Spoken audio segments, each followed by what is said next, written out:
Olá, bem-vindos a mais uma super live no meu canal no YouTube. E hoje um dia, que vai render muito papo com o Bernardo Kister, diretor do jornal Brasil Sem Medo, jornalista, ensaísta, tradutor, de quem eu sou muito fã. E estava vendo agora, com um delayzinho, a entrevista que o Bernardo deu agora há pouco aos Pingos nos Is, da Jovem Pan, esclarecedora.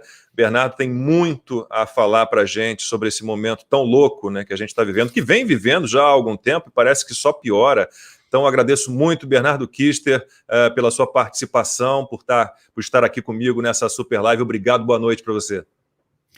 Boa noite, Lacombe. Obrigado pelo convite. É um grande prazer estar aqui. Já sigo você desde a época da Band e agora na Rede TV também. E sigo aqui no YouTube acompanhando da maneira que eu posso. Mas você, assim também como eu, posta bastante conteúdo. Então a gente tem que estar sempre bem atento, né? Nas redes sociais também. Não, tá muito bem, pô, louco.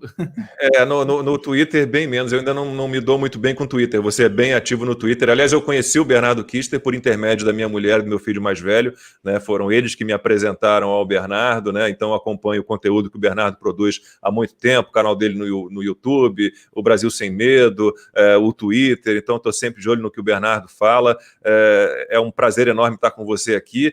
E para a gente, antes da gente entrar no assunto principal, puxa, mais um atentado, né? Já tinham matado o professor francês que exibiu para os alunos lá uma caricatura de Maomé, foi degolado, o Paty, agora mais esse atentado terrorista lá em Nice, na Basílica de Nice. Inclusive, acabei de, agora há pouco estava vendo que tem uma brasileira entre os 3 mortos, uma baiana, a Simone Barreto Silva, né? Tinha 44 anos, fazia 30 anos na França, uma tristeza. Foi esfaqueada na Basílica, conseguiu sair, morreu num restaurante em frente, uma tristeza enorme. Mas antes da gente entrar nesse assunto, que é o assunto do dia, eu estou muito assustado, a gente vai falar muito sobre isso. Eu queria conhecer um pouquinho da sua história, eu queria que você falasse um pouquinho de você. Você é paranaense, você mora hoje em Londrina, você é de Londrina, realmente? Não, Lacombe, eu sou curitibano, da capital aqui do Paraná, da Gema, uma família já bem tradicional, estabelecida há vários anos lá em Curitiba, e morei lá até aproximadamente uns 12, 13 anos. Depois eu vim a Londrina, onde eu estou aqui já há 20 anos. Vim porque minha mãe, na época que eu era criança, ela veio trabalhar na universidade, aqui na Universidade Federal, na Universidade Estadual de Londrina, a UEL aqui, que é a grande universidade, né, a maior universidade aqui do norte do Paraná, e cheguei aqui meio assustado, porque eu achava todo mundo caipira, né, e eu era um curitibano da Gema, e cheguei aqui, eu vim lá de Curitiba, onde todo mundo fala Bernardo, né, com aquele R bem típico de Curitiba, e cheguei aqui todo mundo me chamando de Bernardo, né, eu demorei um pouco para entender esse negócio, mas depois lá, como que eu entendi, né, isso foi entender anos depois, né, na verdade foi ano retrasado que eu entendi que esse R, é muito uma curiosidade aqui, é um R que foi criado pelo padre Anchieta, porque quando ele foi evangelizar, ele foi evangelizar os índios e ensinar latim, ensinar as escrituras, e os índios não conseguiam fazer o R latino, esse R de Bernardo, né, e não conseguiam fazer o R dos franceses, né, o R francófono, que é o R que você gutural, usa, né? Que é o carioca. Gutural, exato, Bernardo. Então, o Padre Anchieta conseguiu importar esse R do inglês e colocou o R no português, esse R, para que os índios pudessem falar, porque eles tinham essa memória fônica. Então, eu passei a respeitar esse R. Pode me chamar de Bernardo, que eu tô feliz, tá tudo certo. Não conhecia essa origem. E aqui no interior de São Paulo tem muito. Aliás, aqui na capital, eu não sei se são as pessoas que vieram do interior do estado, ou pela São Paulo tem múltiplos sotaques, né? É uma cidade tão grande que você tem, dependendo da região em que você está em São Paulo, as pessoas falam de um jeito diferente, mas o interior de São Paulo, com certeza, eu acho que Sorocaba tem muito esse porteira, esse sotaque, esse R assim. E a sua formação, né? Você é católico, mas você já foi protestante, não é? Eu já fui ateu comunista, né? Olha, isso eu nunca fui. Comunista, não. Esse crime eu já cometi. Fui comunista, na época da faculdade, aquela coisa maravilhosa. Na adolescência, no início da juventude, a gente perdoa. Depois é que fica complicado. Não, depois eu larguei. Não fiquei muito tempo, mas fiquei uns anos ali. E o pior é que eu não era só comunista, assim, eu gostava muito da linha trotskista, né? Achava o Stalin meio grosso, né? Mas eu tinha, assim, afeições ecossocialistas, então eu tinha uma pegada socialista ecológica, né? Nossa. Até o meu trabalho de conclusão de curso em administração aqui na PUC foi sobre isso. Foi, cara, assim, na época eu achei maravilhoso, hoje mesmo um desastre aquilo tudo, né? Ficava falando de pum de vaca, né? Xixi da vaca fermentando, os bois da Amazônia, né? Hoje eu estaria junto com a turma da lacração. Tem gente que fala disso até hoje, gente famosa, né? Tem. Tem bastante. Então eu fiz administração aqui na PUC, depois eu fiz daí, no meio dessa formação, eu fui estudar economia na Itália, onde eu morei por 1 ano e tanto lá. Estudei em Ferrara, que fica ali entre Bolonha e Veneza, morei ali numa cidade universitária. Estudei economia empresarial. Política empresarial e economia internacional. Ali é uma região maravilhosa, aquela região da Emília-Romanha, e é uma cidade com 40 mil estudantes, é uma cidade muito... que congregam povos da Europa e do mundo inteiro, né? Então foi um ano muito maravilhoso de experiências, assim, e claro, né, depois eu voltei para cá e me formei, depois eu fiz uma gestão empresarial na FGV. Só que todas essas formações formais, né, que eu tive, assim, acadêmicas, vamos dizer assim, não contribuíram tanto para aquilo que eu sou, ou para a linha que eu sigo hoje, né, Lacombe? Depois que eu me formei, que daí eu tive o meu processo de conversão ao protestantismo, foi que eu, de fato, comecei a estudar, porque eu queria entender a Bíblia e queria entender as outras coisas, né, a partir de uma visão que não fosse a visão que eu tinha, a visão marxista, ecologista, etc., né? Então, eu caí uma vez um livro na minha mão que foi, assim, um abrir de olhos, eu acho que até hoje foi um livro muito bom, de uma filósofa e teóloga norte-americana chamada Nancy Pearcey. O livro chama-se Total Truth, a verdade total, foi traduzido como verdade absoluta no português, é um livraço, assim, que aborda 1000 temas, né? Aquele livro foi me abrindo o caminho para outros livros, e aí desde então não parei de ler, isso tem mais de 10 anos. E você depois... você se tornou um católico em que momento, assim, porque eu acho que picotou um pouquinho o seu áudio. Ainda eu me tornei católico tem 4 anos, e entrei, vamos dizer assim, num momento em que a igreja está passando por um momento estranho, por assim dizer, né, para ser bem eufêmico aqui, né? Então a gente está nos momentos difíceis na igreja, mas eu entrei e aquela igreja, né, que eu estudava nos livros, que eu vi no catecismo, nos livros de história, né, nos pais da igreja, que eu gostava de ler lá dos primeiros séculos, eu entro e vejo uma coisa meio confusa, cheia de problema, comunismo, etc. Aí eu falei, eu tenho que fazer alguma coisa, né? Vamos ajudar, né? É o que eu estou fazendo até hoje. Eu não vou ficar contando as minhas histórias aqui, porque eu conto sempre as mesmas histórias. Então já tem gente que já reclamou, mas lá como fica contando as histórias dele, e o entrevistado, e se repetem, porque eu estudei num colégio de padre no Rio, com uma teologia da libertação carregada, e fui muito à missa na congregação mariana com meu avô. Muito menino ainda, e eu o mais assim, bacana, o que me deixava mais feliz nessas missas, eu era um menino, não entendia muito o que era aquilo, era a felicidade do meu avô. A gente, quando caminhava da São Clemente em Botafogo, na zona sul do Rio, de volta à casa dele, que era próxima, né, cruzando ali Dona Mariana, Rua Dona Mariana, ele ia numa felicidade, ele dizia, eu sou o único que consegue trazer o neto à missa. Era uma alegria tão grande que ele tinha com a minha presença ali, que eu ficava extremamente satisfeito com aquilo. Bom, então vamos lá.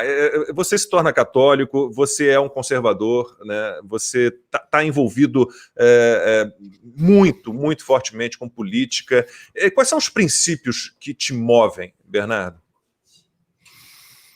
Olha, Lacombe, assim, uma das coisas que isso eu aprendi com o professor Olavo, é respeitar e acolher a realidade. Então, isso é uma coisa que não dá para a gente fugir, né? E toda vez que você tenta fugir da realidade ou impor a sua visão na realidade, você acaba sendo deformado, né, por ela. Você acaba, por assim dizer, sendo esmagado. Você fica louco, burro, enfim, acontece um monte de coisas com você. A minha mudança que eu tive, por exemplo, para a Igreja Católica não foi...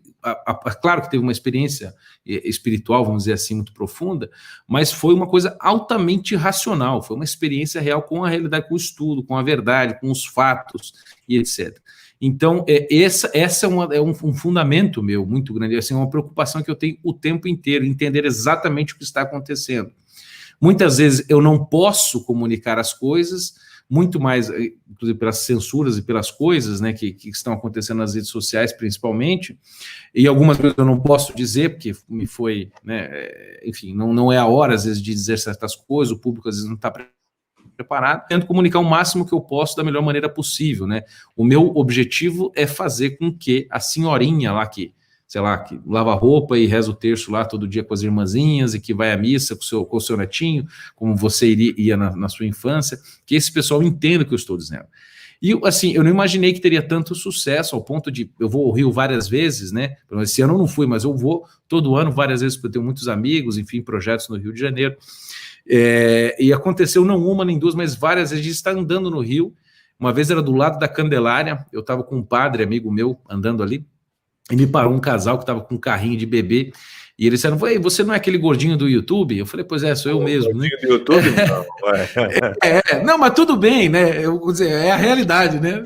Aí eu falei assim, tá bom, sou eu mesmo, né? Ele falou assim, viu, posso tirar uma foto, tal, aquela coisa, tiramos a foto, e daí ele falou, olha, eu sou lá da favela da Maré, e quero dizer que você está civilizando a favela. Ele falou, todo mundo lá te assiste e te entende. Eu falei, cara, é o objetivo da minha vida. Aconteceu outro dia, eu estava em Brasília, tem quase um mês, e nós estávamos, eu estava passando perto de um lugar, e ali tem aquelas coisas que o pessoal chama de casas de massagem, né? Bem entre aspas, que são, na verdade, para outros fins, né? Massagens recreativas, que eu chamo. E aí tava o pessoal, tinha aquelas casas de massagem, e no meio tinha uma farmácia, eu precisava comprar uns remédios. Entrei na farmácia, muito simples a farmácia, só tinha assim, camisinha, engove aspirina, assim, sabe? É bem simples mesmo. Aí eu entrei na farmácia e tinha um rapaz ali, muito simples, atrás do computador dele, e a gente de máscara, ele falou assim, eu tava com o Silvio Grimaldo, ele falou, ei, vocês não... Ele falou assim, como é que vai a luta? Eu falei, que luta? Fiquei pensando, né? Aí eu tirei a máscara, ele falou, vocês não são lá aquele pessoal do YouTube? Você não é o Bernardo? Eu falei assim, quando eu olhei o computador dele, tinha um vídeo meu lá, ele estava assistindo. Olha ele falou, aqui eu acompanho vocês todo dia, eu sou do Maranhão, de uma família muito simples, vim tentar a sorte aqui em Brasília, e quero dizer que vocês estão me ajudando muito. Eu falei, você acompanha o jornal? Ele falou, sim, inclusive eu assino e acompanho o Jornal Brasil Sem Medo. Ou seja, nós estamos chegando assim nos confins do mundo, entendeu? Quando eu vejo o pessoal do camelô me cumprimentando, ou até grandes empresários, pessoas da mídia como você que veio da Band, etc., dos grandes meios de comunicação, passou pela Globo também. Então, assim, eu vejo que é um estilo de coisa que eu gostaria de chegar, de ter um nível de comunicação que atinja todas as pessoas. Isso é um desafio, você sabe disso, né, Lacombe? Eu tenho... Bom, nós temos perfis bem diferentes, né? Atuamos de maneiras diferentes, estilos diferentes, mas trabalhamos basicamente com as mesmas ideias, e o retorno que eu tenho, falava sobre isso outro dia, já estou eu contando aqui histórias minhas, mas peço desculpas.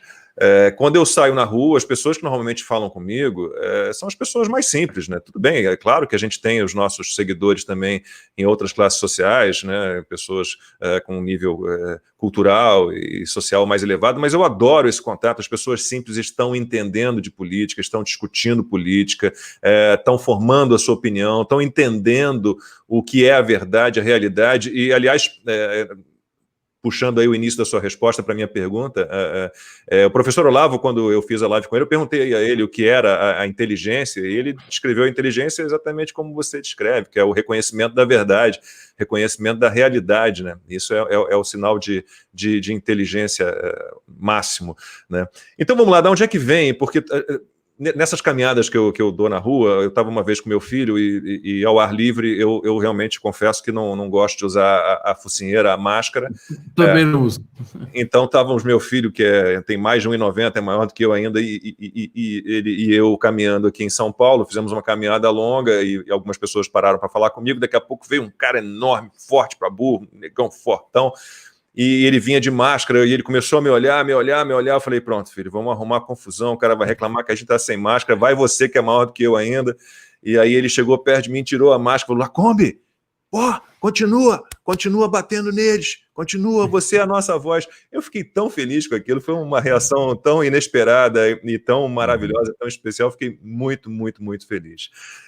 Então, de onde é que vem? Porque todo mundo, você é muito corajoso. Eu falei, não me acho um cara muito corajoso, né? Eu tento trabalhar sempre com o mundo real, com a verdade. Não sou o dono da verdade, eventualmente, né? Eu não sei exatamente de um assunto, eu confesso, não sei. Não tenho a sua cultura, por exemplo, né? Não tenho a cultura de estudiosos aí do conservadorismo, eu reconheço isso, né?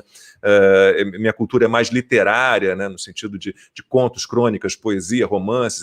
Os ensaios políticos Eu li ao longo da minha vida, é claro, mas agora me dedico mais a esse tipo de leitura do que me dedicava quando mais jovem. Mas cismam, né, que eu sou corajoso, Paulo Cogos, por exemplo, que eu adoro, eu dou risada com o Paulo Cogos, também extremamente inteligente, super inteligente. Meus filhos, os dois são muito fãs dele, e o Paulo Cogos mandou um recado outro dia para os meus meninos, numa conversa com a Carol Detoni, com a deputada, e ele falou: parabéns pelo pai que você tem. E você, de onde é que vem essa sua coragem, né? Essa sua determinação, essa sua persistência? Você sempre foi desse jeito? De algum modo, sim, né? Eu digo, eu sempre fui treinando um pouco isso na minha vida, né? O Aristóteles ensinava que o hábito que você tem, ele é desenvolvido, na verdade, a virtude que você tem, como a coragem, né, é uma coisa que você desenvolve a partir de hábitos e atitudes pontuais, né? Então, por exemplo, vamos imaginar a virtude da coragem que o rei Davi teve naquele momento crucial da vida dele, que ele foi lutar com Golias, que foi o ápice da vida dele ali, né, do começo, né? Ele só conseguiu matar aquele gigante, né? Ele deu a pedrada e depois decapitou o Golias, porque ele passou a vida inteira usando aquela funda e defendendo o rebanho contra leões, contra feras, contra invasores, ladrões e ameaças. Ou seja, ele passou a vida praticando aquilo, fazendo pequenos atos, né? Tendo o hábito de coragem em pequenos momentos da sua vida, e ele foi acumulando aquilo no seu ser, introjetando aquilo, incorporando, até que ele pôde desenvolver a virtude da coragem, que é a via média entre a pessoa que é temerária, que não tem medo de nada e se lança para fazer qualquer coisa, com uma pessoa também que é covarde e tem medo de tudo, né? Então, eu, desde molequinho, eu me lembro de uma situação que, para mim, assim, a primeira, né? Eu tinha uns 2, 3 anos de idade, eu era pequenininho, e estava no aniversário, nunca contei isso publicamente, né? Então vai aqui. Vamos lá. eu estava era o aniversário meu e da minha irmã, a gente faz aniversário muito próximos, né? Eu faço no final de fevereiro e ela eu faço no final de janeiro e ela no começo de fevereiro. Então a gente sempre fazia festa juntos em Curitiba. E tinha um roda-roda, sabe aquela roda que gira, criançada lá dentro e tal. E ela estava com as amigas dela rodando, e eu pequenininho, com uns 3 anos ali, e eu falei, deixa eu entrar, né? Eu quero entrar na roda. Não vai entrar, deixa eu entrar, não vai entrar. Então, o que eu fiz? Falei, bom, o único jeito que eu poderia parar aquela roda, eu fui me agachando de 4, entrei embaixo, onde elas estavam girando, e com a cabeça eu dei uma porrada aqui atrás para parar o roda-roda. É óbvio que a minha cabeça não parou o roda-roda, mas o escândalo, o grito, o sangue, tudo parou o roda-roda. Tá, e aí meu pai, que eu aos 3 anos já estava cansado de me levar para o hospital, me suturou em casa no tanque, né? Meu pai é médico, né? Então ele me suturou ali com fio de agulha de costura, né? Eu tenho uma cicatriz até hoje aqui atrás. Esse foi o primeiro episódio. Tem outros malucos na minha vida, como eu ganhei o apelido de Touro Brabo. Eu morava numa esquina, né, em Curitiba, de uma grande avenida, Avenida João Goulberto, que inclusive é meu tataravô, que foi um dos generais ali que lutou a Guerra do Contestado aqui no Sul, né, na guerra contra os revolucionários. E aí a gente morava na esquina e tinha uma padaria, a padaria Crio, do outro lado da rua, e eu com 7, 8 anos, minha mãe disse, filho, você tem que aprender a atravessar essa avenida. E era assim, uma avenida 2 vias de expresso e mais um outro pedaço de avenida. Nossa. Então, uma rua muito grande. Mais ou menos como, sei lá, a Avenida Getúlio Vargas, no Rio de Janeiro, assim, uma senhora avenida. Minha mãe disse, você tem que aprender a atravessar a rua, você tem que virar gente e saber lidar na cidade. Falei, tá bom, né? Ela pegou minha mãozinha, desceu comigo do prédio e falou, vamos lá atravessar, vou te ensinar. O sinal vermelho é assim, você para, quando tiver vermelho para o carro, você anda, quando tiver verde para o carro, você não anda. Tá bom. Atravessou, foi e voltou. No dia seguinte, falou, agora você vai lá sozinho e eu vou ficar aqui de cima do apartamento, no 7º andar, olhando você aqui do seu quarto. Tá bom. Aí eu fui lá no dia seguinte, peguei o dinheirinho, coloquei na mão e fui. Quando cheguei na primeira esquina, eu sequer olhei para o lado. Eu simplesmente olhei e fui. Entendeu? Aí minha mãe, imagina, quase morreu, né? Obviamente não aconteceu nada, eu estou aqui vivo, mas essa determinação é uma coisa que parece que é minha mesmo, né? E de algum modo na minha família tem alguns heróis, até no campo militar, pessoas sempre muito corajosas, né? E me inspiro muito nesse meu tataravô, no general João Goulberto Gomes de Sá, que foi lá em 1912, imagina, combater aqui no Sul, a mando do então presidente, as forças do contestado, que eram comandadas por um monge, olha só, por um monge revolucionário, proto-comunista que tinha feito pequenos condados que não queriam respeitar as leis da República, que já era chamada ali de Velha República, né? E eles faziam as próprias leis, tinham o próprio sistema de casamento, eles eram meio druidas, assim, né? Viviam muito ligados à natureza, etc. Só que eles estavam aumentando e reivindicando o território independente do Brasil. E o meu tataravô foi um dos enviados ali para aquela batalha que é famosíssima, aqui pelo menos no Sul a gente conhece muito bem, aqui é a Batalha do Contestado, e que emancipou e ele conseguiu resolver, só que ele morreu nessa batalha com 50 e tantas facadas lá. Então foi um herói da nossa família que a gente tem muito orgulho, né, de ter tido, e me espelho demais, ainda mais no combate a monges revolucionários, que é mais ou menos o que eu faço hoje, né? É uma coisa que eles têm na vida inteira. Uma certa vez, até na infância, quando eu tinha adolescente, tinha uns 14, 15 anos, eu comandei uma greve num condomínio de predinhos de sobrados que nós morávamos aqui já em Londrina.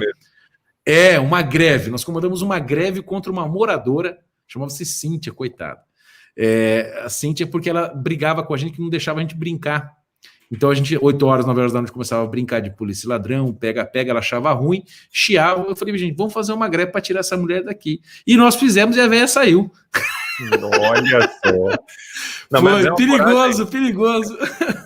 É uma coragem atávica aí, hereditária, então, que bom, né? Eu acho que sim. Deixa eu dar uma olhadinha aqui rapidamente em alguns recados.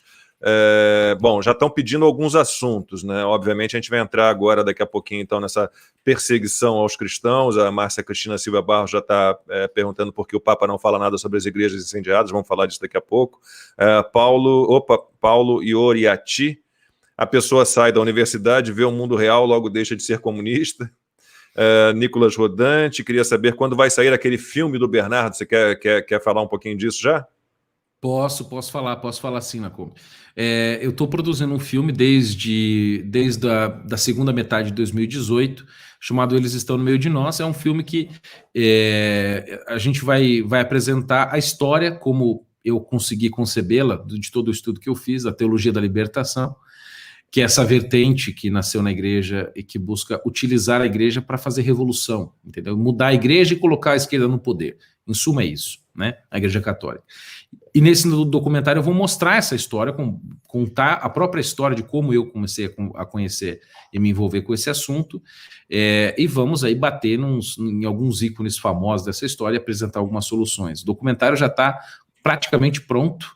Final do ano aí a gente termina, e no primeiro semestre do ano que vem, provavelmente ali maio, junho, a gente lança nos cinemas brasileiros. Aí vai ser um documentário em torno de 1h40, mais ou menos. E já como hoje, o maior filme de crowdfunding da história do Brasil. Olha, que bom. Todo ele financiado dessa maneira. Todo ele, sem financiamento público. Legal. E então você está já de antemão aqui, te convido para ir ao programa lá na Rede TV, o Opinião no Ar, lançar o seu documentário, o seu filme. Será um prazer receber você. Um prazer você. Vamos lá, Sonoro Brasil. Bernardo é uma importante pessoa para a área católica e política. Ele cobriu e colocou às claras todas as falsidades do Sínodo da Amazônia. Eu me lembro bem dessa cobertura que você fez. Você foi ao Vaticano e expôs um lado sombrio da igreja atual. Então vamos entrar nesse assunto, essa perseguição. Eu tenho uns dados aqui, mas obviamente vão reclamar de mim, porque se bem que não, que o público que está com a gente aqui, o Instituto Gatestone, né, que é um instituto que vão taxar de extrema-direita, porque só tem extrema-direita, né, Bernardo? Extrema-esquerda você sabe que não existe, né? Só tem extrema-direita. Não, jamais. Não existe. Então, é um levantamento que fizeram em 2019, então, só em 2019, aproximadamente 3.000 igrejas, escolas, cemitérios e monumentos cristãos foram vandalizados, saqueados ou desfigurados na Europa. É um número absurdo. A gente viu as igrejas queimadas no Chile. Hoje tivemos esse atentado na Basílica de Nice, né, com 3 mortos, entre esses mortos uma brasileira. O presidente Bolsonaro, quando fez o discurso lá na abertura da Assembleia Geral da ONU, falou em cristofobia e, obviamente, como sempre fazem, foi extremamente criticado, acharam aquilo algo sem pé nem cabeça, e você prova, né, não precisa nem falar muito para a gente ver o que está acontecendo. Então, de que maneira a gente lida com isso? Há muitas mensagens aqui reclamando quase que do silêncio do Papa. O Papa hoje se manifestou, né, sobre o atentado em Nice, mas não falou nada sobre Chile, você faz uma fogueira na Amazônia, ele vai reclamar, mas as igrejas pegam fogo no Chile, ele não fala nada. O que está acontecendo, né? Por que a gente está vivendo isso? De que maneira a gente pode combater isso que a gente vive hoje, Bernardo? Lacombe, a situação vamos dizer assim, é mais ou menos normal, porque se a gente olha para a história do cristianismo, a história da fé cristã é a história da perseguição. Né? O próprio Chesterton, que é um dos meus escritores prediletos, ele tem um livro que as pessoas não leem muito, porque ele é meio chato. Chato não, ele é difícil de ler. Mas é um livro, eu acho incrível, O Homem Eterno, né? The Everlasting Man. É uma das suas últimas obras, talvez a obra mais bela e bem escrita que ele já fez. E nela ele conta a história da humanidade, da pré-história até o advento da igreja, com a morte de Jesus, e depois do início da igreja até ali a Europa, isso em 1930 e pouquinho que ele escreveu o livro. E nesse livro ele fala uma coisa importantíssima no final da primeira parte. Ele diz assim: o Império Romano foi capaz de absorver todas as religiões dos países e das regiões que ele dominou. Todas elas. Parte ali, um pedacinho da Índia, o Egito, as religiões bárbaras, ele foi absorvendo aquilo e ele não tinha problema, não combatia a religião. O Império Romano tinha essa tradição de deixar o povo viver a sua fé. E o Império foi absorvendo tudo isso. Mas teve uma religião, uma fé que ele não conseguiu absorver, que foi a fé cristã. No momento que ela surge, já ali nos seus primeiros anos, ela já é absolutamente perseguida. O próprio iniciante, né, o próprio cara que começou esse negócio aqui, o nosso Senhor Jesus Cristo, foi morto por causa disso. E assim ele falava já sobre isso, ele já anunciou que seria assim, né? Então... Ele disse, lá no Sermão da Montanha, ele falou: olha, vocês têm que ficar felizes, vamos dizer assim, numa linguagem de hoje, né? Bem-aventurados, sejam super felizes quando perseguirem vocês por causa de mim. Né? Não é perseguindo vocês porque você está botando dinheiro na cueca, né? Perseguindo vocês por causa de mim, né? Então, calma lá, tem que ter a razão correta, né? Então, ele diz: sejam muito felizes por causa disso. Então, a história da religião é essa. Nero, Diocleciano, Trajano, todos esses imperadores romanos, até chegar lá nos anos 311, com o Edito de Milão, o negócio foi só perseguição. E a igreja cresceu em cima disso. Tanto que disse costumeiramente na igreja que o sangue dos mártires é a semente de novos cristãos. E é verdade, quanto mais mata, mais cresce. Porque se fala, porque se inspira a fé, etc. Então a história da fé é essa. Agora, quando, por exemplo, o islamismo começa ali na primeira metade do século VII com o Maomé e se estabelece ali na segunda metade do século VII, ele já começa com uma religião política, muito diferentemente do cristianismo. O cristianismo não é uma religião política. Ali começa como um projeto político de tomada de território e conquista de territórios e imposição de uma lei. Né? O próprio Corão é um código civil, é um código penal, ele é um código de conduta, né? Coisa que a Bíblia não é. Nós não temos isso na fé cristã, um código como se vestir, como escovar o dente, como lavar o nariz, como limpar, né, como você se limpar depois de ir ao banheiro, como você toma banho, como é que você casa, como é que você faz o que você gosta de fazer com a sua esposa, tudo é meticulosamente definido. E ali é definido também que tem de ter guerra com o cristão. Tem várias suras, né, que são os versículos, né, deles, que dizem isso. Aí, algumas pessoas que defendem o Islã, ou até alguns muçulmanos dirão assim: mas, Bernardo, também tem versículos que falam, amenizam a questão contra os cristãos, etc. Só que existe um preceito no Islã que é assim, desde o princípio, para uma das interpretações bem mais recentes perto de Maomé, que é o seguinte: chama-se abrogação. Isso não é muito conhecido, mas é importante conhecer isso, Lacombe.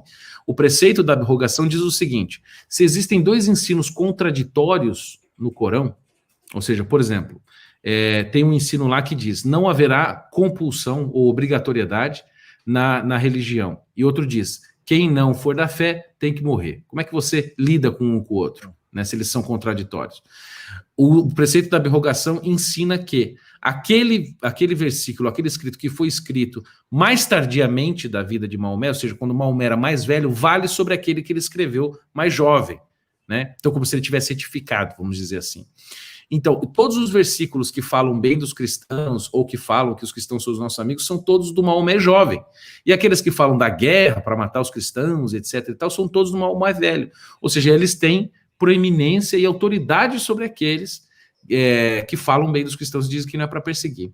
Então, e a história do islamismo é essa. Você vê ele já no começo do século VIII, já tem toda a invasão da Europa, tem depois no século IX a Guerra das Astúrias, que foi o final, né, a resistência final em Portugal dos muçulmanos, em que um general Pérez, que até, né, pelo que eu vi na minha árvore genealógica, eu descendo dele, porque o meu sobrenome do meu é Pires, e advém da região das Astúrias dos Pérez, né, que foi um dos generais que ajudou a vencer os muçulmanos e expulsá-los da Europa, fazer a última resistência.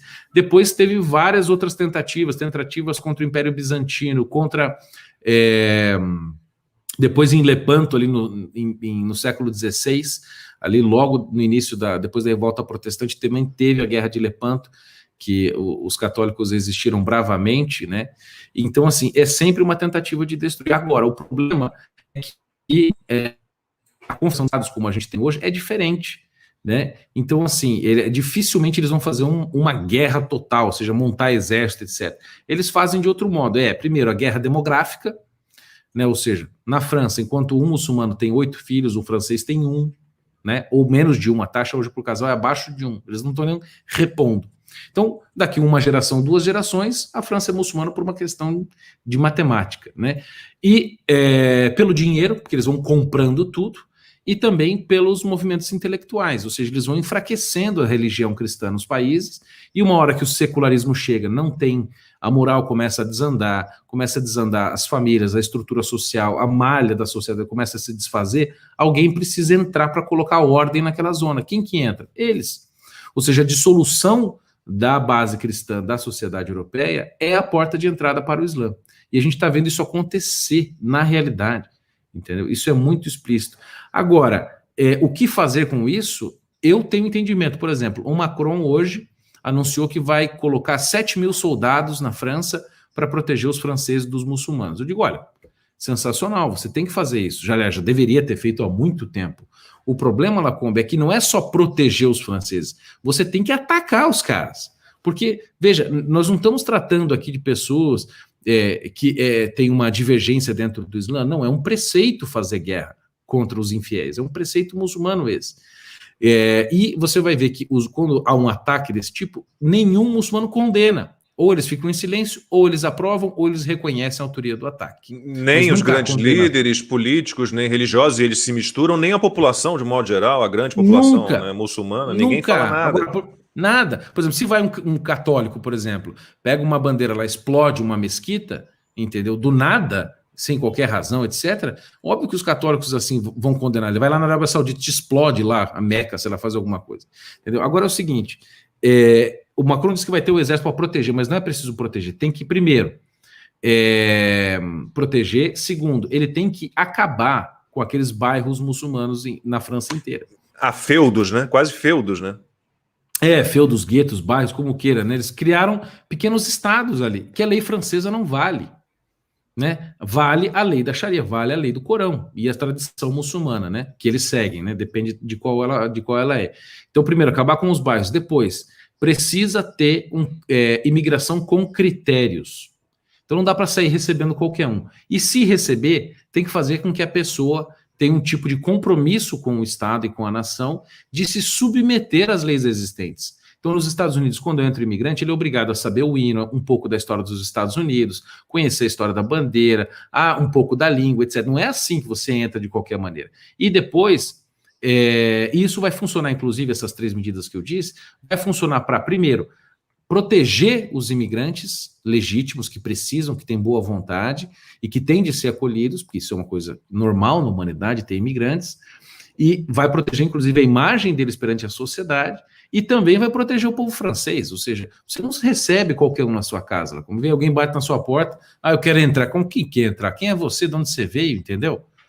E nesse sentido, nós, você, eu e grande parte dos brasileiros, ou todos os brasileiros, temos essa ligação, porque eu sou neto de um judeu alemão que veio para o Brasil em 1934, já fugindo do nazismo. Você também é descendente de imigrante. Bom, nós somos um país novo, então obviamente todo mundo praticamente descende desses imigrantes. Agora, aí eu vou entrar de novo nas minhas historinhas, por conta desse meu avô alemão. Eu tenho dupla cidadania, eu sou alemão, sou brasileiro.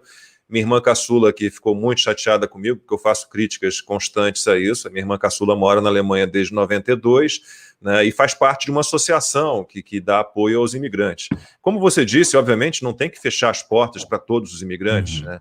Agora, eu fico olhando a União Europeia com todo o poder que tem, os europeus se iludirem achando que estão, ao receber esses imigrantes de modo, não vou dizer indiscriminado, mas sem uma seleção, sem um critério, né, mais rígido, eles acham que eles estão resolvendo um problema. Primeiro, não estão resolvendo os problemas desses países muçulmanos, né, e não estão, e estão criando um problema para si, como a gente vê na França, como a gente vê na Alemanha também.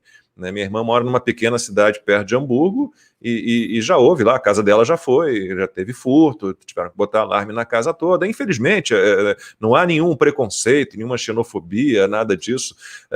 Mas por que a União Europeia não percebe que ela precisa, de alguma forma, agir para que esses países de onde saem esses imigrantes todos, muçulmanos, para que eles se tornem, de alguma forma, países livres, democráticos, e que as pessoas possam ali, no seu país de origem, ganhar a vida e se desenvolver como seres humanos e levar a vida, e ganhar a vida lá no seu país de origem, sem ter que sair. Quer dizer, você abre o continente, abre o seu país para receber essas pessoas, não resolve o problema lá na origem, cria um problema para você. Por que a União Europeia demora tanto, ou não percebe, ou faz questão de não perceber isso tudo, Bernardo?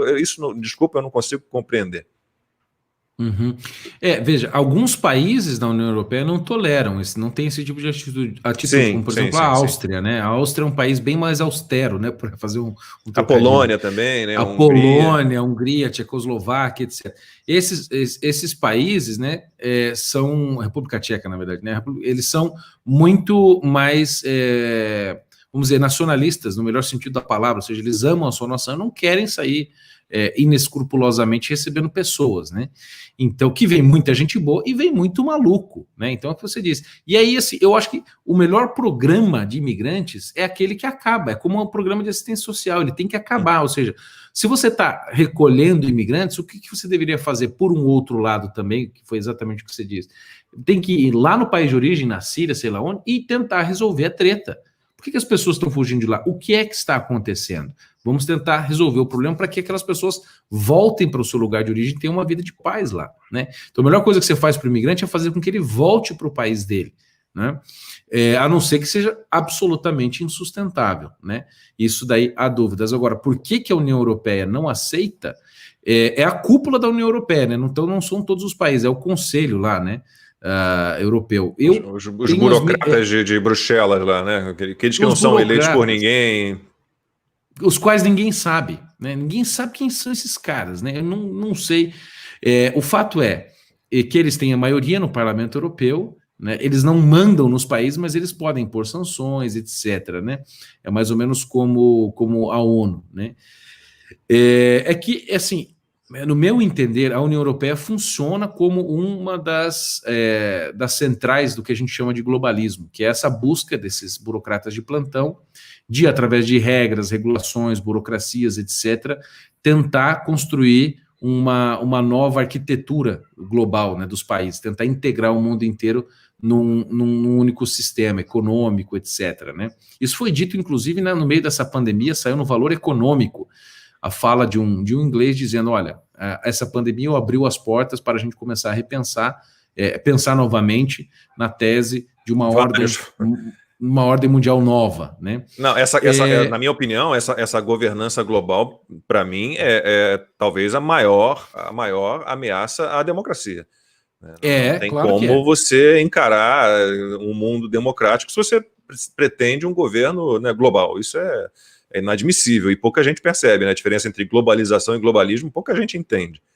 Exato, exatamente. É como a globalização e o globalismo, assim, é o mesmo tipo de confusão, né, que as pessoas fazem com a questão da imigração e a invasão, porque o que está acontecendo na Europa é uma invasão, não é uma imigração. Imigração é um negócio criterioso, bonitinho. E globalismo é um processo forçado. A globalização é um processo natural que ocorre desde sempre, que seria o intercâmbio principalmente econômico e depois cultural entre as nações, né? Agora, o que eles estão querendo é forçar isso nas nações, né? Então, é um projeto que surge já há muito tempo, desde o século XIX, que é um projeto de tentativa de criação de governo global para sei lá que fim, porque essas pessoas simplesmente querem poder e querem controle, né? E querem dominar as nações. Agora, para fazer isso, você precisa acabar com a ideia de soberania nacional, precisa acabar com as tradições familiares, você precisa quebrar as nações. E nada melhor para quebrar as nações do que, ou você, por um lado, apela para essas coisas malucas modernas, tipo ideologia de gênero, feminismo, etc., ou por um lado, você deixa um pouco do islamismo entrar porque ele causa caos mesmo, entendeu? Só que o que esses caras não estão percebendo é que, foi a pergunta de um colunista acho que foi do The Independent. Ele escreveu há muitos anos atrás, tem uns 6, 7 anos, ele escreveu um artigo para o jornal The Independent, e ele disse, foi The London Times, ele perguntou assim, can Islam survive secularism? A pergunta está errada, ou seja, se o Islã consegue sobreviver ao secularismo, a pergunta é inversa, será que o secularismo sobrevive ao Islã? E a pergunta é não, né? Ou seja, eles secularizaram a Europa, pelo menos a França, vamos pensar no caso específico, né? Pensar no país. Desde a Revolução Francesa, eles acham que iria acontecer o quê? Entendeu? Quando você tira todo o fundamento, né? Você retira do Estado todo o fundamento cristão católico da França, que sempre foi, né? E deixa aquilo ao léu aberto. É óbvio que alguma coisa vai entrar para colocar ordem, como eu já disse. E assim, de algum modo, o globalismo e o islamismo trabalham juntos na dissolução das nações. Agora, quem vai vencer esse jogo? Eu acho que o globalismo tem pouca chance com o tamanho da tradição e da inteligência que os muçulmanos têm. E o dinheiro, é um negócio impressionante. Espero sinceramente que não seja tarde demais. Deixa eu só ler um comentário que chegou aqui agora, Jorge Sarkis. O êxodo a que assistimos hoje é consequência da política de globalismo. Ele botou globalização, mas acho que é globalismo. Receba o fugitivo e não critique o tirano que os expulsou. É mais ou menos o que você falou. Eu tenho 2 assuntos ainda que eu quero tratar com você, mas vamos, para a gente terminar essa perseguição aos cristãos, ao cristianismo de modo geral. Papa Francisco, Bernardo, e aí? Como católicos que somos, né, a gente tem que respeitar o chefe da igreja, mas eu tenho sérias críticas a ele e imagino que você também. Sim, claro que tem. Por exemplo, essa última declaração dele em relação à união civil, né, entre pessoas do mesmo sexo, foi um negócio que eu publicamente tive de me posicionar, né? Isso não significa de maneira nenhuma negar o papado ou deixar de ser católico, etc., mas é o que eu disse lá no princípio, quando você fez a primeira pergunta, é reconhecer a realidade. Não dá para negar que ele falou, né? Ou tentar reinterpretar, etc. Não, ele falou o que ele falou e foi problemático. Vai contra o ensino da igreja.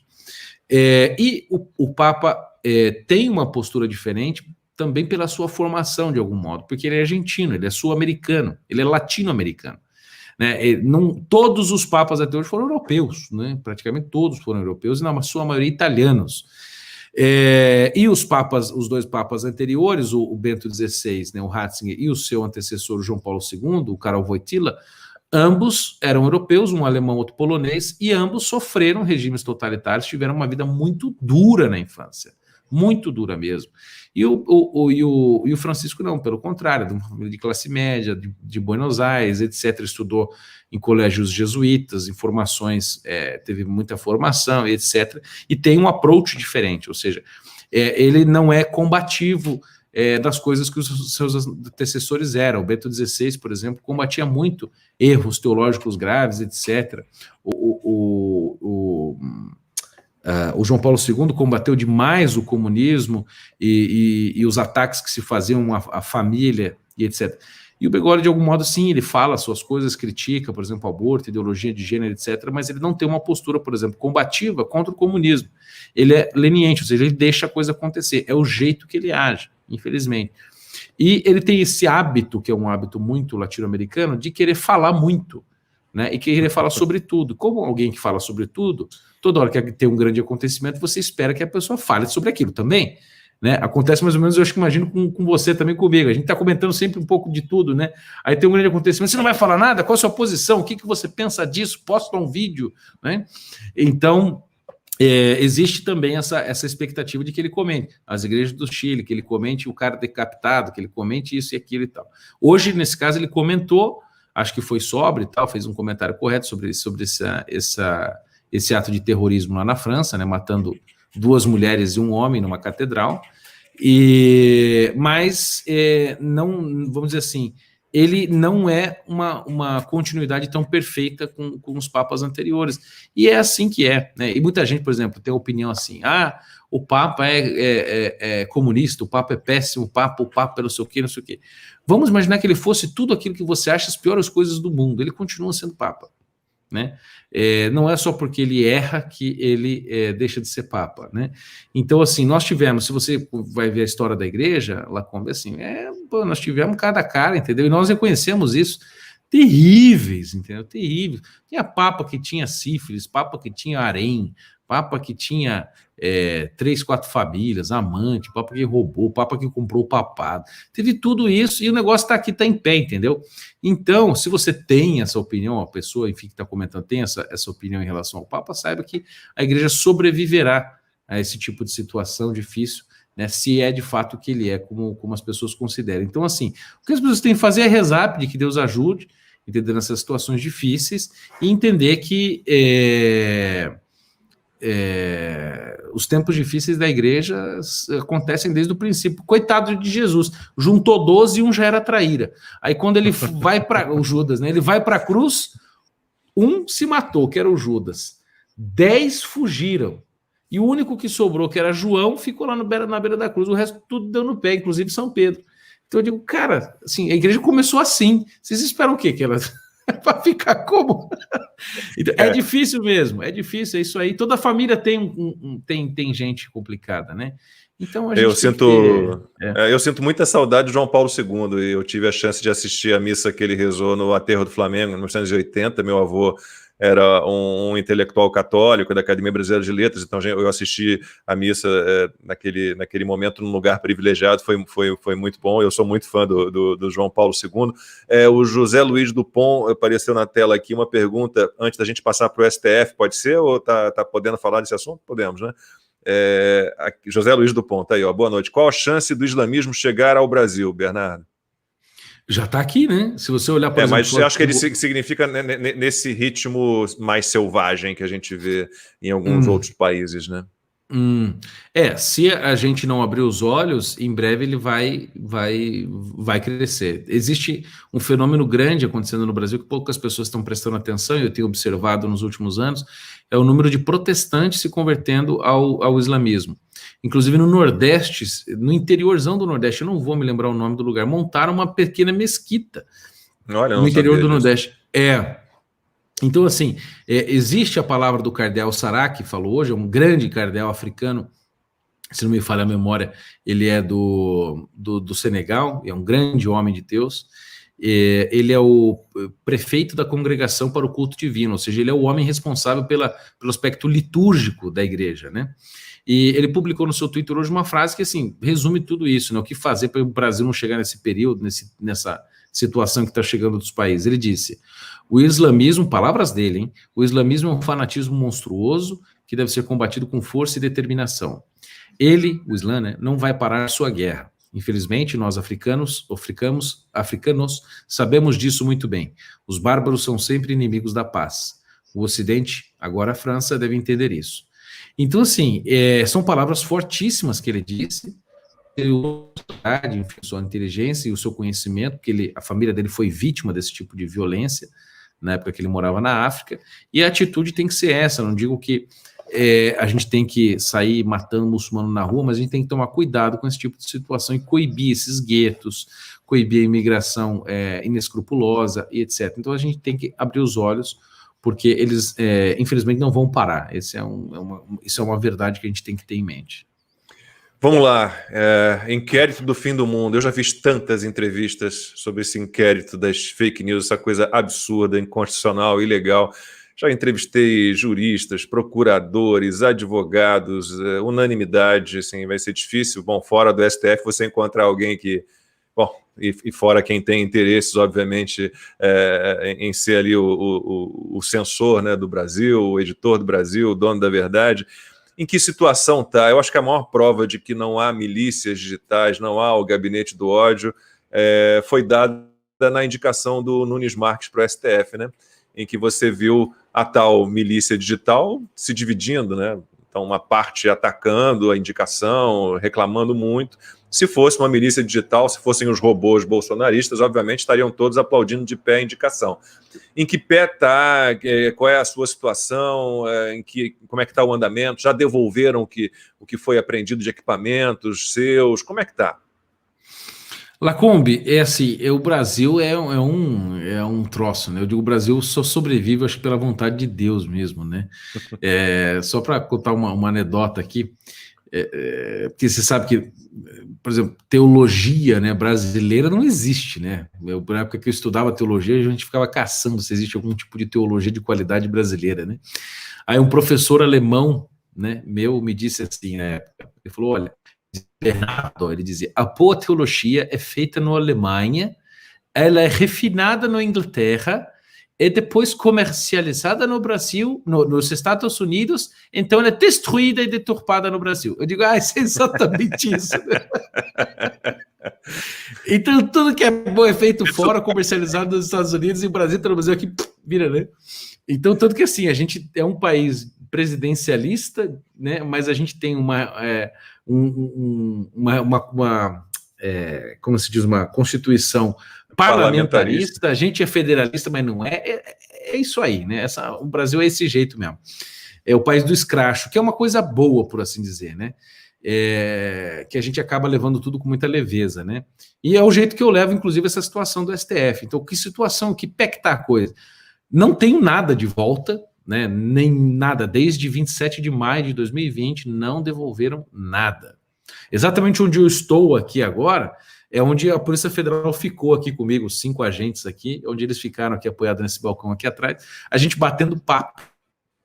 Coitado, os caras estavam constrangidíssimos de ter que fazer aquilo, né? E, sim, até meio, né? Um deles falou que era meu seguidor e tudo mais. Nossa. Não, imagina pro cara ter que fazer isso, né? Não, você sabe que eu fico pensando nisso na Polícia Federal, porque o presidente Bolsonaro interferiu na Polícia Federal. Bom, indicar o diretor-geral da Polícia Federal é uma prerrogativa constitucional do presidente. O ex-ministro Moro, no momento em que ele diz ou deixa lá o meu indicado, eu estou fora, quem que está interferindo? Ele. E o STF, o Alexandre de Moraes, há uma interferência clara do STF, do Alexandre de Moraes, no funcionamento da Polícia Federal nesse inquérito das fake news. Isso é nítido, né? É notório, né? E assim, então, primeiro, não devolveram nada. Aí o meu advogado, o doutor Emerson, que é assim, um santo aqui, diz que daqui a pouco eu vou ter que começar a pagar insalubridade para ele, né? Assim, eu falo mais com ele do que com qualquer outra pessoa, né? E aí, falando com o Emerson, inclusive foi sobre isso, nós falamos semana passada, ele me disse, olha, Bernardo, eu enviei lá um procurado meu lá, uma pessoa que tem uma procuração minha, no STF, para verificar como é que está a questão da devolutiva, né, da devolução dos teus equipamentos. Sabe o que a assessora do ministro Alexandre de Moraes disse? Disse assim, olha, você pode vir aqui quantas vezes você quiser, mas tudo que você protocolar vai ser negado no ato. Eu falei, como assim negado no ato? Ele disse, não, vai ser negado, você tem que esperar a boa vontade do ministro. Eu falei, bom, acabou a justiça. Se eu não posso nem pleitear a minha causa, tenho que esperar a benevolência do juiz? Eu falei, acabou. Entendeu? Então, não tenho mais as coisas de volta, não sei se as terei. Assim, já abriram meus computadores, meu celular, já abriram tudo. Né? Você naquele programinha lá, buscar iPhone, você consegue ver, né? Então, eles abriram todos os meus vídeos, já viram tudo. Assim, violaram o meu direito de sigilo de fonte constitucional como jornalista, violaram absolutamente. Então, todas as fontes que eu falo, pessoal da igreja inteira que eu falo, cardeais, bispos, padres religiosos, os jornalistas, os políticos, os empresários, meus amigos, minhas conversas pessoais com a minha família, tudo está na mão desse cara, né? Então, essa é uma outra coisa. Não me deram acesso aos autos do processo, entendeu? Não ofereceram denúncia e não me chamaram para depor. Nem isso, nada, não fizeram nada, só pegaram meu material e estão lá fuçando. Quando eu fiz o backup do WhatsApp para colocar no outro celular que eu tive que comprar, foram quase 100 gigas, 100 gigas? Não, quase 80 gigas de texto de WhatsApp. Só de WhatsApp. Então, assim, como é que humanamente alguém vai conseguir analisar tudo isso, Lacombe? Né? Então, assim, eu não consigo, aliás, consigo entender essas coisas, por que eles fazem isso, mas, assim, é uma intimidação barata, né? Aquilo, obviamente, também é um constrangimento imenso, você ter a Polícia Federal aqui na frente da sua casa, eu moro, tenho vizinhos aqui do lado, entendeu? Você imagina o constrangimento, tem que explicar para as pessoas o que está acontecendo. Graças a Deus aqui todo mundo me conhece, sabe quem eu sou, e todo mundo aqui tem mais ou menos a mesma linha, então não foi tão constrangedor assim quanto poderia ter sido. Mas eles continuam fazendo essas ilegalidades todas, e o Alexandre de Moraes, o estranho é que agora, recentemente, ele deu uma entrevista à Veja, não sei se você viu, nas páginas amarelas, e ele disse assim, não, o Bolsonaro não falou, né, nunca deu insinuações autoritárias, e não sei o que. Eu digo, o que é, rapaz? Eu digo as milícias digitais, toda aquela história, né, que estavam falando, que a gente comandava tudo, né, que eu recebia ordens do Carlos Bolsonaro o dia inteiro, coitado. Às vezes eu tento conseguir, às vezes, assim, por um negócio falar, eu não consigo falar com ninguém, né. Eu acho que o objetivo era muito caro, né, muito claro, né, que era criminalizar o conservadorismo, né, a gente não eu fiz um tweet, dos poucos tweets que eu faço, assim, mais ou menos no seu estilo, né? Eu falava disso, né? Você quer encontrar fake news, que é um conceito muito, muito relativo também, você tem que olhar para todos os lados, né? Tire os antolhos e olhe para todos os lados. Eles só miraram um lado, né? E a gente tem, né? Nossa, você tem publicações do outro lado, né? Que, pelo amor de Deus, passam impunes, né? Ninguém fala nada. É uma situação extremamente delicada, confusa, e esse inquérito é aquela história, né? Eles são vítimas, acusadores, todo mundo fala disso, né? Vítimas, acusadores, investigadores, julgadores, o processo, o inquérito foi entregue ao Alexandre de Moraes também, isso também não seria correto. Tem realmente... É difícil. Para a gente... Só um detalhe, eu quis, essa semana, ter um conhecido meu, Felipe Lanier, que é da Capa Press, lá da França, um jornalista, ele está gravando um documentário sobre uns aspectos políticos da realidade brasileira e tal, e eu dei uma entrevista longa para ele um tempo atrás, antes da pandemia, e antes desse acontecido do STF, e aí eu mandei uma mensagem para eles na sexta-feira passada, e falei, e aí, Felipe, como é que estão as coisas e tal, né? Ele falou, não, tá tudo bem, o documentário tá indo, estava nos Estados Unidos gravando e tal. Ele falou, o que você tá com esse tapa-boca aí na sua foto de perfil do WhatsApp? Aí eu contei rapidamente a história, ele só soltou um grande palavrão em inglês que começa com F, termina com uck, né? E depois assim, what? Ele mandou um WhatsApp assim mesmo, falou, meu, preciso conversar com você, o que está acontecendo, cara? Ele não consegue entender o que está acontecendo, de tão absurdo. Né? E pior que eu deixei de falar ainda que esqueci, todas as minhas redes sociais bloqueadas, né? Então, assim, o Twitter que eu tenho agora está com quase 100 pessoas, tive que refazer, eu estava com 400 e tantas mil pessoas lá, sei lá quanto, o YouTube desmonetizado, cancelaram o meu Apoia-se, o meu Twitter foi bloqueado, meu Facebook foi bloqueado, tudo, pô, acabaram com a minha vida, entendeu? Literalmente, minha vida online, que é onde eu atuo como jornalista e também como opinador, acabou, entendeu? Agora estou tendo que refazer tudo quase do zero. A Ana Paula Henkel sempre fala isso, ela conta que perde lá um bocado de tempo explicando o Brasil, né, para conhecidos dela, ela que mora na Califórnia, que eles não conseguem entender, né, o que se passa, o que acontece.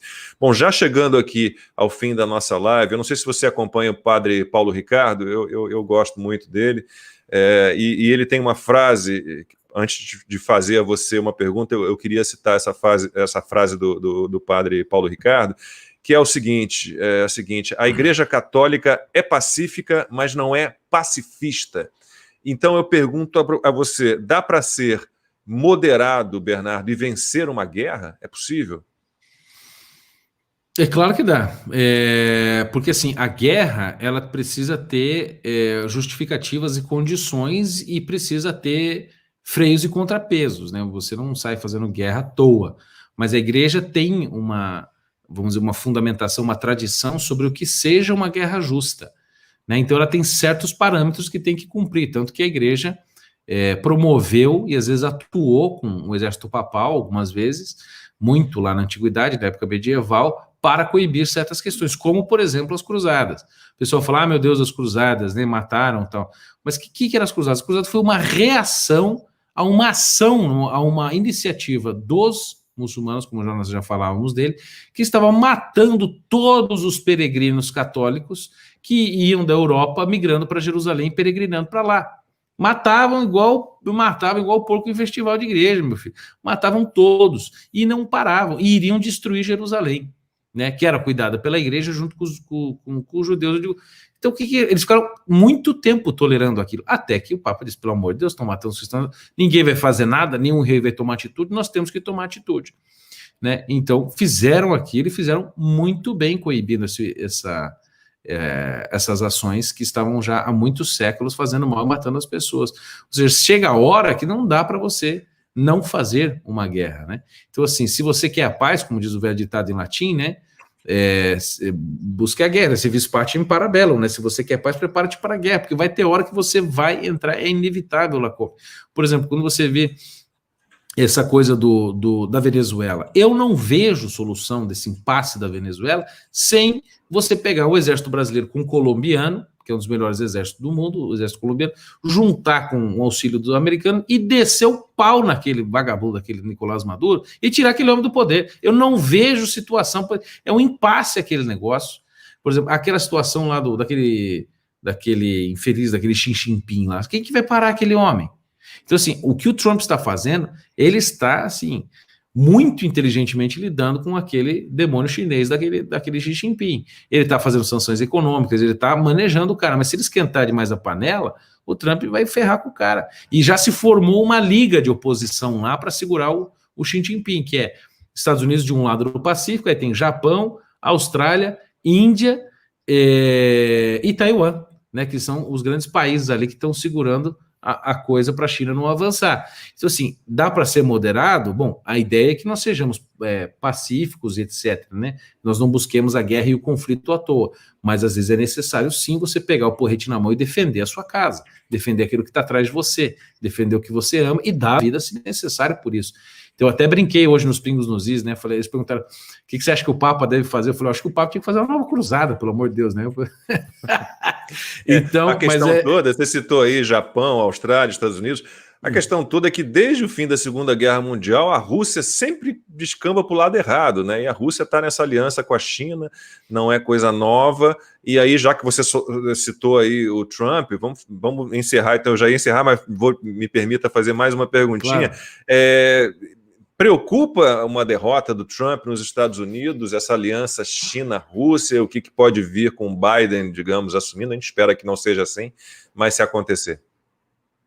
Lacombe, se o Biden ganhar, nós estamos muito mal arrumados, porque depois de todos esses vazamentos do laptop do filho do Joe Biden, e agora saiu o que eles chamam de whistleblower, né, que é um delator, que trabalhou com o filho do John Biden, ele contou tudo, ele entregou e confirmou aquilo que já se tinha em e-mails, etc., em suspeitas, em investigações do FBI, de que o Joe Biden usava o filho como laranja para obter vantagens com a Rússia, com a China e com a Ucrânia, né?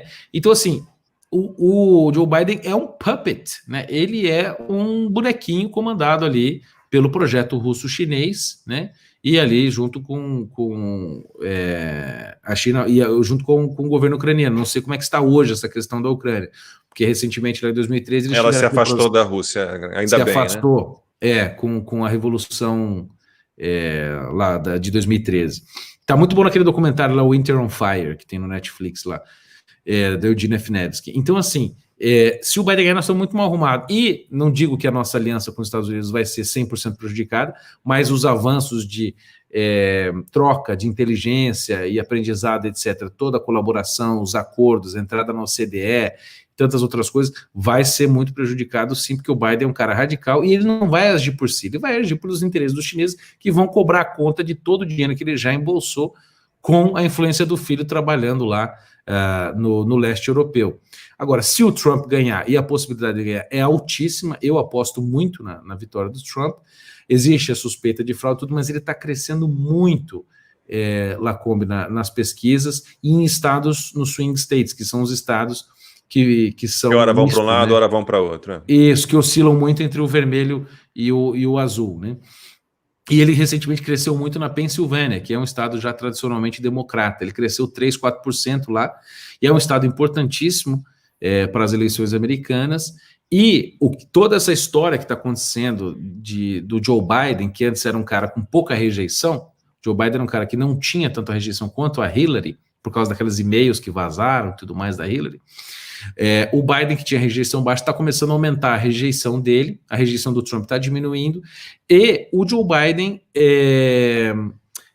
esses escândalos todos dele, né, e da família dele, estão fazendo com que o eleitor democrata perca o ânimo de sair de casa para votar, porque o voto é facultativo, né, nos Estados Unidos. Então você vota se você quiser.